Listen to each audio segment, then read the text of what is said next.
आप सब ये जानते हैं कि 10 दिसंबर आलमी सतह पर यौम इंसानी हकूक के तौर पर मनाया जाता है। ह्यूमन राइट्स डे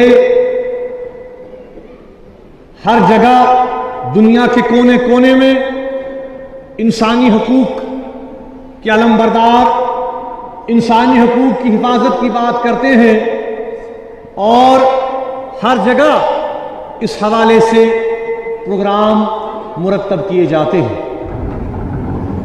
लेकिन आप देख रहे हैं कि जम्मू कश्मीर वो वाहिद खित्ता है जहां पर ह्यूमन राइट्स डे के हवाले से जो यहां की मज़ामती क़यादत ने एक पुरामुन प्रोग्राम दिया था कि लोग एहतजाज करें पुरामुन तौर, ट्रेडर्स, सिविल सोसाइटी, आम लोग, तहरीक नवाज तंजीमें। आप देख रहे हैं कि हमने ये कहा था कि मगरिब नमाज के बाद मोमबत्तियां जलाकर, मशालें जलाकर लोग यहाँ की इंसानी हकूक की सिचुएशन जो है वो आलमी सतह पर उजागर करें।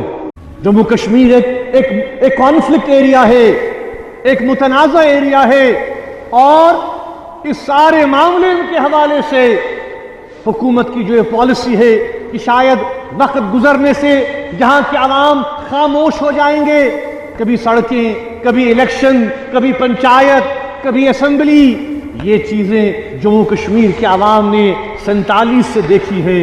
लेकिन ये अगर मसले का हल होते तो आज तक कई बार ये चीजें आजमाई गई हैं। इसलिए हम आलमी बरादरी से, एमनेस्टी से, एशिया वॉच से, तमाम ह्यूमन राइट्स ऑर्गेनाइजेशन से ये अपील करते हैं कि वो फौरन से पेशतर इस मसले की तरफ अपनी तवज्जो मबजूल करे और अक़वाम मुत्तहिदा से अपील करते हैं कि वो ह्यूमन राइट्स के हवाले से जो रिपोर्ट है उसका दूसरा कदम उठाए, fact finding mission Jammu Kashmir भेजे ताकि यहाँ के हालात जो हैं वो यूएन में भी डिस्कस हो और इसको रोकने के लिए हुकूमत हिंदुस्तान पर दबाव डाला जा सके। कुछ वह शहरियात से मुत्तफिक इंशाअल्लाह। नारे तकबीर।